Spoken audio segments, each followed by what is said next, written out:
Hello friends, स्वागत है आप सभी लोगों का हमारे चैनल क्विक स्टडी में। मैं कमल बेस्ट। इस वीडियो के माध्यम से दोस्तों आपके यहाँ पर कराऊंगा आर्मी टेक्निकल एनए का दोस्तों फिजिक्स का पार्ट नंबर 10, यानी दोस्तों यहाँ पर आपको भौतिक विज्ञान का भाग नंबर 10 मिलेगा। इससे पहले दोस्तों आपको 9 भाग कराए जा चुके हैं, जहाँ पर आपने महत्वपूर्ण क्वेश्चन को देखा। दोस्तों यदि आपने पिछले वाले 9 भागों को ना देखा तो आप जरूर देख लें, ताकि यहाँ तक के क्वेश्चन आपके तैयार हो जाएँ। और आज हम बात करेंगे दोस्तों पार्ट नंबर 10 की, जहाँ पर आपको भौतिक विज्ञान के महत्वपूर्ण क्वेश्चन मिलेंगे, जो दोस्तों बहुत आज पूछे गए हैं और जिनकी बहुत पूछे जाने की संभावनाएं रहती हैं। तो आराम से आप क्वेश्चनों को देखें दोस्तों, और कॉपी और पेन निकाल के सारे क्वेश्चनों को आप लगातार नोट करते रहेंगे, ताकि आप बाद में दोस्तों एग्जाम के पहले सारे क्वेश्चनों का रिवीजन कर पाएं।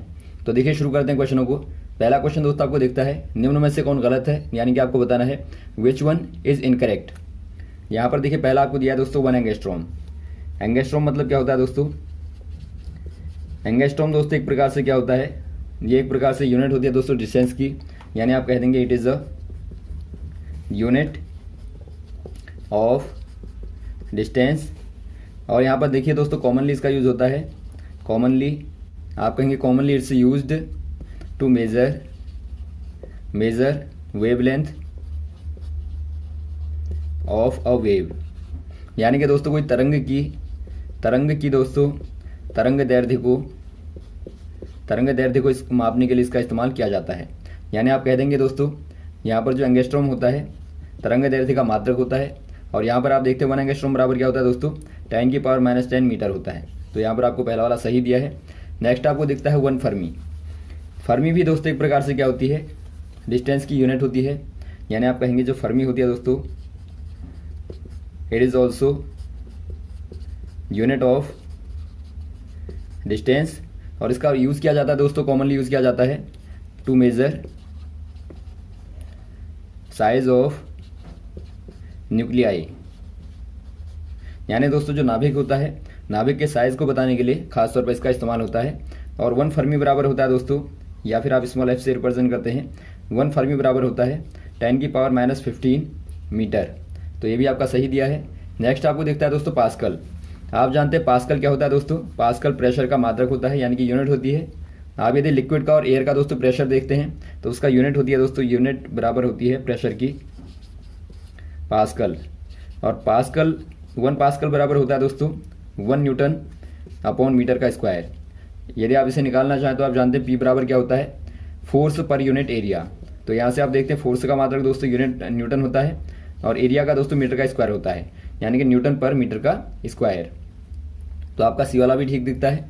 और आपका डी वाला है 1 फैथम। यहाँ पर देखिए दोस्तों, फैथम क्या होता है? फैथम आपने देखा होगा दोस्तों, जो एक प्रकार से ओशन की, यानी कि आप कहें समुद्र की दोस्तों गहराई जो होती है, डेप्थ होती है, उसको मापने का दोस्तों एक प्रकार से ये इकाई होती है, यानी कि यूनिट होती है। आपने फैथोमीटर के बारे में पढ़ा था कल। जो फैथोमीटर होता है दोस्तों, ओशन की डेप्थ को मापता है, यानी कि समुद्र की गहराई को मापता है। तो वहीं पर दोस्तों जो खाने होते हैं उसमें वो फैथम कहलाते हैं। तो 1 फैथम बराबर होता है दोस्तों 6 फीट, यानी कि 1 फैथम बराबर दोस्तों 6 फीट के बराबर होता है, जबकि यहाँ पर आपको 12 फीट दिया है। तो यहाँ पर आपका डी वाला दोस्तों रॉन्ग है, तो आप डी वाले में टिक कर देंगे। अगला क्वेश्चन देखिए दोस्तों, निम्न में कौन सही सुमेलित नहीं है, यानी आपको बताना है विच वन इज इनकरेक्ट। पहला आपको दिया है दोस्तों एनेमोमीटर, और एनेमोमीटर का आपका लगा है वेलोसिटी ऑफ विंड। दोस्तों यहाँ पर देखिए, जो एनेमोमीटर होता है, एनेमोमीटर जो होता है दोस्तों, ये मापता है वेलोसिटी या फिर आप कहें स्पीड ऑफ विंड, यानी दोस्तों वायु की गति को मापने के लिए इस्तेमाल होता है एनेमोमीटर का। तो पहला वाला आपका सही सुमेलित है। नेक्स्ट आपको दिखता है दोस्तों अल्टीमीटर। अल्टीमीटर क्या करता है दोस्तों?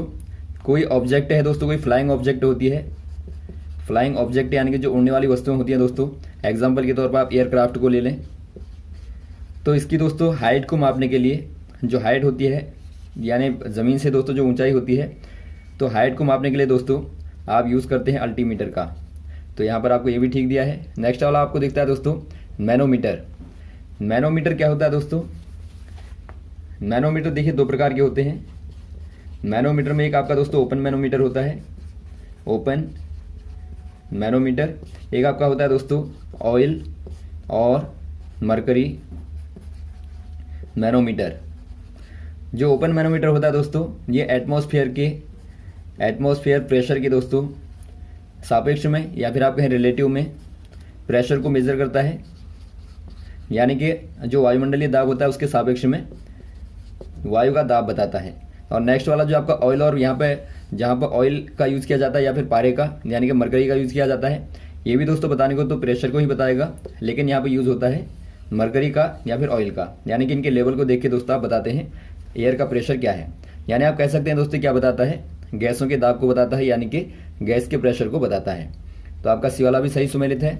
नेक्स्ट वाला आपको दिखता है दोस्तों पेरिस्कोप। पेरिस्कोप के बारे में बार बार क्वेश्चन आता है। पेरिस्कोप क्या होता है दोस्तों? पेरिस्कोप जो होता है एक प्रकार का इंस्ट्रूमेंट है दोस्तों। आप इसका यूज़ करते हैं कहाँ पे? वॉच आउटर प्लेस फ्रॉम सी, यानी दोस्तों आप समुद्र से यदि आपको बाहर की स्थान को देखना है, बाहर स्थान को देखना है दोस्तों, तो वहाँ पर आप पेरिस्कोप का यूज़ करते हैं। मान लीजिए दोस्तों आप पनडुब्बी में हैं, तो वहाँ से यदि आप देखते हैं पानी के अंदर से दोस्तों, तो यहाँ पर देखिए एक प्रकार का इंस्ट्रूमेंट होता है, इस प्रकार का बना रहता है दोस्तों, और यहाँ से आप देखना शुरू करते हैं। आप यहाँ से देखेंगे और बाहर की जो वस्तुएं होंगी दोस्तों पानी के अंदर होगा पूरा, और जो बाहर की वस्तुएं होंगी यहाँ पे एक लेंस लगा रहता है, कटा हुआ लेंस यहाँ पे इस प्रकार से होता है। ये आपका दोस्तों प्लेन मिरर होता है। ये क्वेश्चन पूछा भी जाता है कि बताइए पेरिस्कोप में कौन से वाले मिरर का यूज़ किया जाता है, तो आप कहेंगे प्लेन मिरर का यूज़ होता है। यहाँ भी दोस्तों एक प्लेन मिरर होता है कटा हुआ, ये 45 डिग्री के एंगल पर होते हैं दोस्तों कटे हुए, यहाँ पर आप 45 डिग्री भी याद रखेंगे। ये आपका प्लेन मिरर होता है, यानी कि समतल दर्पण होता है, समतल दर्पण। और यहाँ पर देखिए दोस्तों जो यहाँ पर लाइट आएगी यहाँ से अंदर आएगी और यहाँ से रिफ्लेक्ट होने के बाद में यहाँ टकराएगी, और यहाँ से दोस्तों रिफ्लेक्ट होने के बाद में आँख के अंदर जाएगी, और यहाँ से आपको बाहर का दृश्य जो भी होगा आपको दिखाई देगा। यानी कि आप कह देंगे दोस्तों एक प्रकार की टेक्निक होती है जो कि आउटर प्लेस की चीज़ों को देखने के लिए आप समुद्र से या फिर आप कहें अंडर ऑफ वाटर से दोस्तों यूज़ करते हैं। तो यहाँ पर आपको दिया दोस्तों ब्लड प्रेशर, जो कि आपका गलत है। आप जानते हैं दोस्तों ब्लड प्रेशर को यदि मापना है आपको तो किसका इस्तेमाल आप करते हैं? आप स्पैग्नोमीटर का इस्तेमाल करते हैं।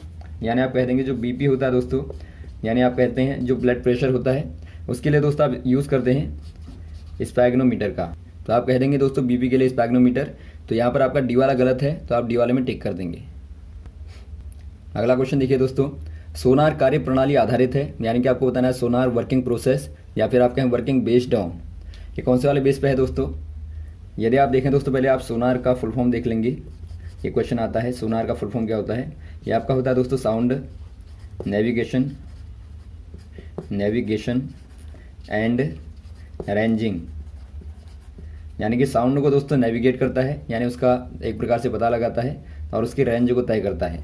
तो यहाँ पर देखिए दोस्तों इसका यूज जो होता है, माना आपके पास में कोई सोनार है, यहाँ पर आप सोनार को ले लें, माना ये सोनार है दोस्तों, तो ये क्या करता है, माना समुद्र के अंदर यानी कि दोस्तों ओशन के अंदर अंडर ऑफ वाटर कोई वस्तु है, मान लीजिए कोई सबमरीन है, पनडुब्बी है या फिर कोई ऑब्जेक्ट है दोस्तों, आपको पता लगाना है पानी के अंदर कहाँ पे है। तो आप क्या करते हैं, आप यहाँ से अल्ट्रासोनिक साउंड वेव्स को दोस्तों जनरेट करते हैं, यानी कि पराश्रव्य ध्वनियों को दोस्तों, ध्वनि तरंगों को क्या करते हैं आप उत्पन्न करते हैं, पैदा करते हैं और अंदर भेजते हैं दोस्तों।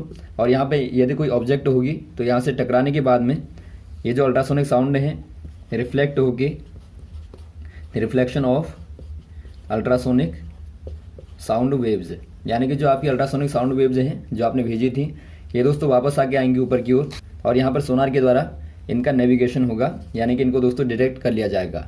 तो यही प्रोसेस होती है दोस्तों सोनार के वर्क करने की। तो आप कह देंगे यहाँ पे क्या होता है, रिफ्लेक्शन ऑफ अल्ट्रासोनिक वेव्स। तो पहला ही वाला आपको दिखता है, देखिए पराश्रव्य ध्वनियों का दोस्तों परावर्तन होता है और इसी के आधार पर कार्य करता है। तो पहले वाले में आप टिक कर देंगे।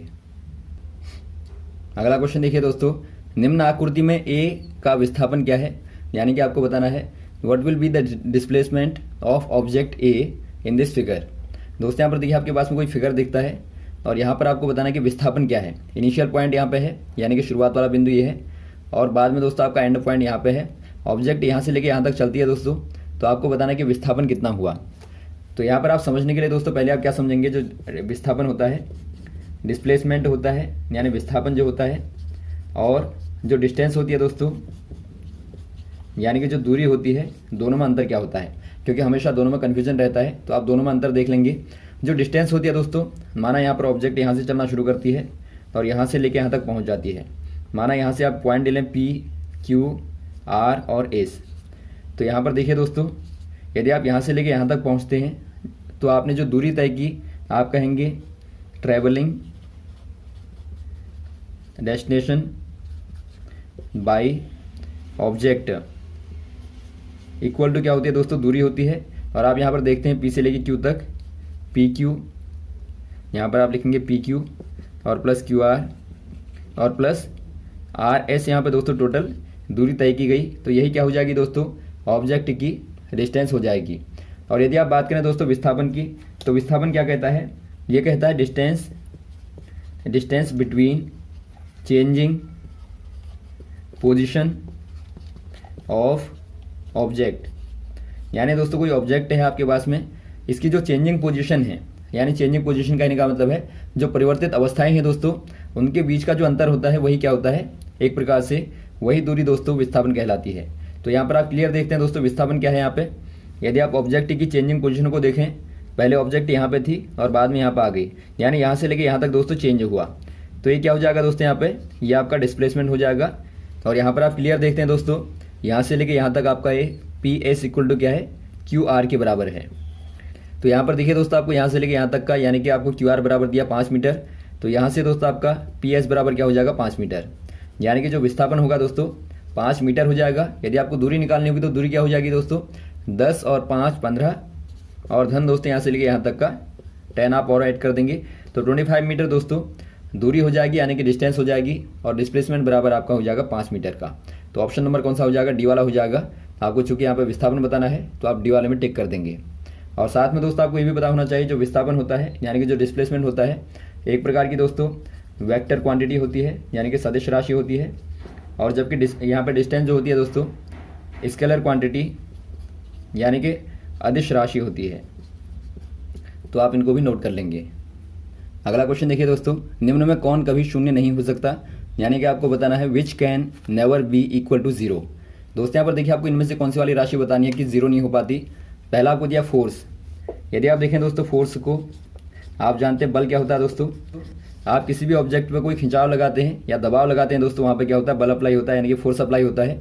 और आप जानते हैं न्यूटन के दोस्तों सेकंड लॉ के अकॉर्डिंग F बराबर क्या होता है, ma होता है, यानी कि द्रव्यमान गुणा त्वरण होता है।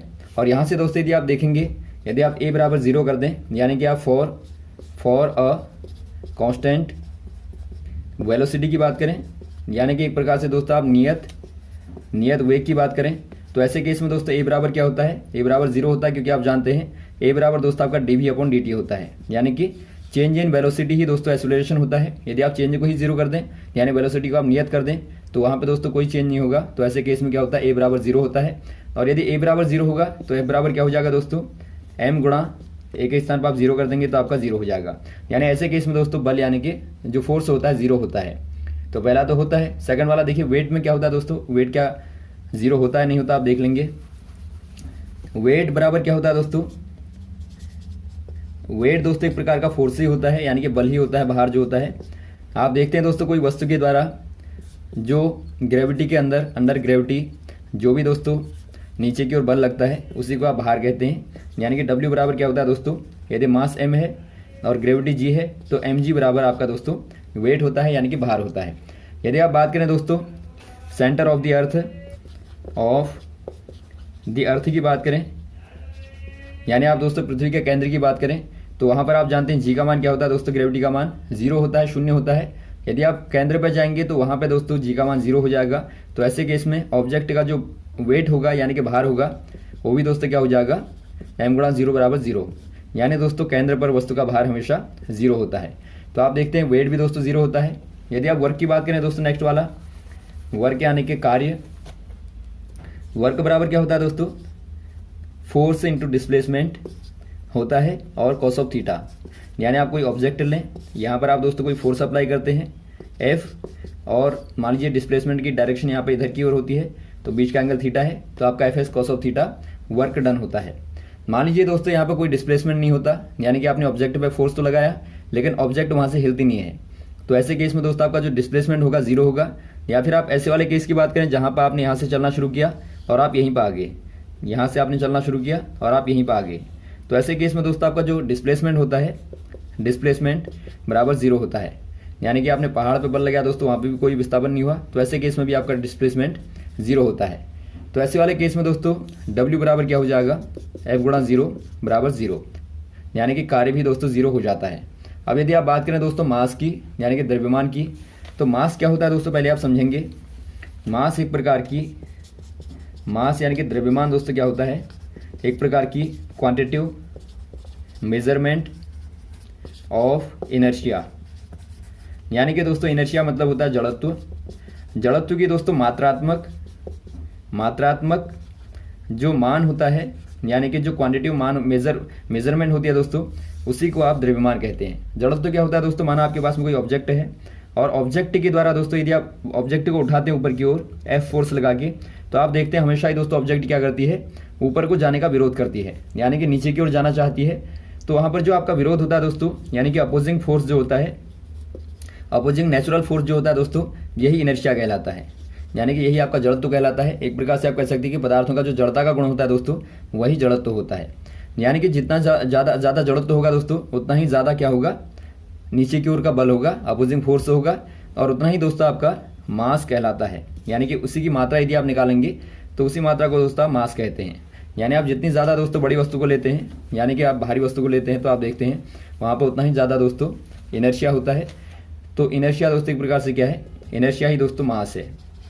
तो यहाँ पर आप देखते हैं दोस्तों जो आपका इनर्शिया का मान होता है या फिर आपके मास का मान होता है, मास दोस्तों never can be equal to 0, यानी कि मास दोस्तों कभी भी आपका 0 नहीं हो सकता।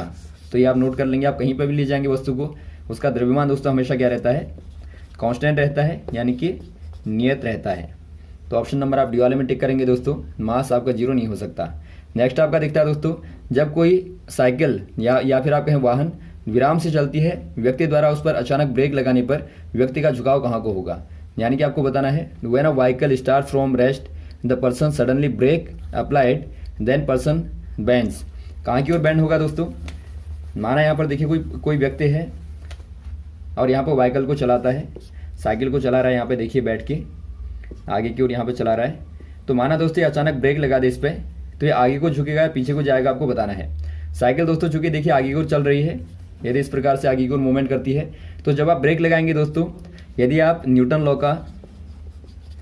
लॉ का दोस्तों फर्स्ट केस देखें, यानी कि फर्स्ट लॉ ऑफ न्यूटन देखें दोस्तों, वहाँ पर क्या कहा गया है, यदि आप किसी ऑब्जेक्ट पर दोस्तों अचानक बल लगाएंगे, यानी कि दोस्तों आप यहाँ पे रोक देते हैं अचानक, तो यहाँ पर ऑब्जेक्ट तो रुक जाएगी, लेकिन आप ऊपर हैं सडनली, लेकिन आप उसके ऊपर उतनी जल्दी नहीं रुक पाएंगे। यानी कि दोस्तों आप लगातार, आपकी बॉडी जो होगी गति में रहेगी, तो आप आगे की ओर झुक जाएंगे। तो यहाँ पर आप कहेंगे दोस्तों, आप यहाँ पे अचानक ब्रेक लगाने पर आगे की ओर बेंड हो जाएंगे, यानी कि दोस्तों आप अहेड या फिर आप कहें दोस्तों फॉरवर्ड डायरेक्शन में बेंड हो जाएंगे। तो यहाँ पर आपको पहला दिया दोस्तों अहेड, यानी कि आगे की ओर, तो ऑप्शन नंबर पहले वाले में आप टिक कर देंगे। और ये आपका लॉ होता है दोस्तों, ये क्वेश्चन भी आता है कि बताइए कौन सा वाला प्रिंसिपल यहाँ पर लगेगा। तो यहाँ पर आप कह देंगे दोस्तों न्यूटन फर्स्ट लॉ, यानी कि गति का प्रथम नियम दोस्तों, न्यूटन का गति का प्रथम नियम। अगला क्वेश्चन देखिए दोस्तों, कम तरंग दैर्ध्य का प्रकाश प्रकीर्णन कैसा होता है। यानी आपको बताना है दोस्तों, लो वेवलेंथ ऑफ लाइट स्कैटरिंग मोर होगी या लेस होगी, या कम से कम होगी, लीस्ट होगी, या नन ऑफ दीज। यहाँ पर देखिए दोस्तों जो आपका लाइट का स्कैटरिंग होती है, बार बार इसके आधार पर क्वेश्चन आता है, लाइट स्कैटरिंग जो होती है दोस्तों, यानी कि प्रकाश का जो प्रकीर्णन होता है, ये किस पर डिपेंड करता है दोस्तों, वेवलेंथ पर डिपेंड करता है। यानी कि आप कहेंगे दोस्तों लो वेवलेंथ, यानी कि कम से कम तरंग दैर्ध्य, और मोर स्कैटरिंग होती है, यानी कि तरंग दैर्ध्य कम होगी दोस्तों, तो ज़्यादा क्या होगा, प्रकीर्णन दोस्तों अधिक होता है। और वैसे ही आपका दोस्तों यदि आप हाई वेवलेंथ की बात करें, हाई वेवलेंथ, तो ऐसे केस में दोस्तों आपका क्या हो जाता है, लेस स्कैटरिंग हो जाती है। यानी कि दोस्तों यदि आप तरंग दैर्ध्य को बढ़ा देंगे, यदि आप हाई कर देंगे, उच्च कर देंगे, तो ऐसे केस में दोस्तों जो स्कैटरिंग होगी, यानी कि जो प्रकीर्णन होगा, वो दोस्तों आपका कम हो जाएगा। यानी आप यहाँ पर देखते हैं आपके पास में वाइट लाइट की बात करें, तो आपके पास में VI, VG, YOR होते हैं दोस्तों, 7 कलर होते हैं। आप देखते हैं ऊपर की ओर दोस्तों वेवलेंथ लगातार बढ़ती जाती है, तो R की दोस्तों मैक्सिमम वेवलेंथ होती है, मैक्सिमम वेवलेंथ होती है। तो इसका मतलब दोस्तों क्या होगा, लीस्ट यानी कि कम से कम स्कैटर्ड होगा, यानी दोस्तों कम से कम इसका प्रकीर्णन होगा लाल वाले रंग का। वैसे आप देखते हैं वॉयलेट दोस्तों चूंकि आपका क्या होता है, लीस्ट वेवलेंथ होती है तो इसका दोस्तों मैक्सिमम स्कैटरिंग होगी, यानी कि अधिकतम दोस्तों स्कैटर्ड होगा। तो यहाँ पर आपको क्या दिया गया दोस्तों, यदि लो वेवलेंथ होती है तो वहाँ पर आप कह देंगे मोर स्कैटरिंग होगी, यानी कि दोस्तों अधिक वहाँ पे प्रकीर्णन होगा। तो ऑप्शन नंबर पहले वाले में आप टिक कर देंगे। अगला क्वेश्चन देखिए दोस्तों, जब वस्तु का द्रव्यमान बढ़ेगा तो बल का मान डैश हो जाएगा, यानी कि आपको बताना है when mass of an object is increased then force will be. दोस्तों यहाँ पर देखिए, यदि आप बात करें न्यूटन के सेकंड लॉ की दोस्तों, न्यूटन सेकंड लॉ की, तो वहाँ पर क्या कहा गया है, F बराबर होता है ma, यानी कि चेंज इन मोमेंटम होता है। तो यहाँ से दोस्तों यदि आप दोस्तों यहाँ पर देखें F को देखें दोस्तों, और यहाँ पर आप m को देखें, यदि आप m को दोस्तों क्या करें, इंक्रीज करते हैं यानी बढ़ाते हैं, तो यहाँ पर दोस्तों F भी क्या हो जाएगा, इंक्रीज हो जाएगा, क्योंकि आप देखते हैं F जो होता है डायरेक्टली प्रोपोर्शनल होता है दोस्तों m के, यानी कि अनुक्रमानुपाती होता है द्रव्यमान के। यदि आपको पूछा जाता है दोस्तों, यदि आप m को बढ़ाएंगे तो a क्या होगा, तो यहाँ पर आप a बराबर देखते हैं दोस्तों, a बराबर क्या है, F/m है, क्योंकि यहाँ पर आपका a जो है दोस्तों इन्वर्सली प्रोपोर्शनल होता है मास के। तो मास बढ़ाने पर दोस्तों a का मान क्या हो जाएगा, डिक्रीज हो जाएगा। तो यहाँ पर आप फॉर्मूले को याद रखेंगे तो इसके आधार पर आप आराम से बता देंगे। तो यहाँ पर जो हो जाएगा दोस्तों, फोर्स क्या हो जाएगा, यानी कि बल का मान क्या हो जाएगा दोस्तों, इंक्रीज हो जाएगा, यानी कि अधिक हो जाएगा। तो ऑप्शन नंबर आप दोस्तों पहले वाले में टिक कर देंगे, ए वाले में। अगला क्वेश्चन देखिए दोस्तों, यदि कोई प्रकाश किरण वायु से कांच में प्रवेश करती है तो कांच में प्रकाश की चाल क्या होगी, यदि कांच का अपवर्तनांक आपको दिया 1.5 हो, यानी कि दोस्तों आपको दिया गया है if a light ray comes from air to glass medium where refractive index of glass is 1.5 then speed of light in glass. यानी कि दोस्तों यहाँ पर देखिए, यहाँ पर आपके पास में तो मीडियम है दोस्तों, पहला वाला आपका N1 है, यानी कि एयर मीडियम है, वायु है, और सेकंड वाला आपके पास में है N2 बराबर ग्लास, यानी कि दोस्तों कांच है, और कोई रे आती है यहाँ से प्रवेश करती है, कोई लाइट रे है यहाँ से प्रवेश करती है दोस्तों, यानी कि इंसिडेंट होती है, और यहाँ पर रिफ्रैक्ट होती है, यानी कि अपवर्तन होता है इसका कांच में। तो आपको बताना है यदि प्रकाश की चाल दोस्तों, यहाँ पे तो आपको मालूम होगा एयर में प्रकाश की चाल क्या होती है दोस्तों, एयर में जो प्रकाश की चाल होती है 3 × 10⁸ मीटर पर सेकंड होती है। तो आपको बताना है कि सेकंड वाले मीडियम में यानी कि ग्लास में दोस्तों लाइट का जो वेव होगी यानी वेलोसिटी होगी क्या होगी। माना दोस्तों आपने पहले वाले में मान लिया v1 है लाइट की वेलोसिटी, जो कि आपने यहाँ पे निकाल ली, और सेकंड वाले में आप मान लेंगे v2 है, और पहले वाले मीडियम में दोस्तों अपवर्तनांक यानी कि रिफ्रैक्टिव इंडेक्स जो है, या फिर आपके अपवर्तनांक का मान जो है क्या होता है दोस्तों, एयर का अपवर्तनांक आप n बराबर 1 मानते हैं, तो n बराबर 1 हो गया। और सेकंड वाले का आपको चूंकि दिया है दोस्तों यहाँ पे n2 बराबर आपका रिफ्लेक्टिव इंडेक्स दिया है कांच का 1.5, तो यहाँ से आप निकाल लेंगे दोस्तों v2 का मान क्या होगा। आपने स्नेल लॉ को पढ़ा होगा, स्नेल लॉ क्या कहता है दोस्तों, स्नेल लॉ जो होता है ये कहता है कि n1/n2 बराबर v2/v1 बराबर sin θ1 sin θ2। दोस्तों यहाँ पर देखिए आपका θ1 और θ2 क्या है, ये आपके एंगल होते हैं दोस्तों, लेकिन यहाँ पर आपका आवश्यकता है नहीं इनकी θ1 और θ2 की। तो यहाँ पर आप क्या कर लेंगे, इनके माध्यम से ही निकाल लेंगे, जहाँ पर आपको एंगल दिया होगा तो आप इसके माध्यम से निकालेंगे। तो यहाँ पर देखिए क्या करेंगे दोस्तों, आप n1 के स्थान पर आप रखेंगे 1 को, n1/n2 यानी कि 1/n2 का मान है यहाँ पर आपका 1.5 इक्वल टू हो जाएगा v2 आपको निकालना है, तो v1 का मान है 3 × 10⁸, यानी कि प्रकाश की चाल जो वायु में होती है।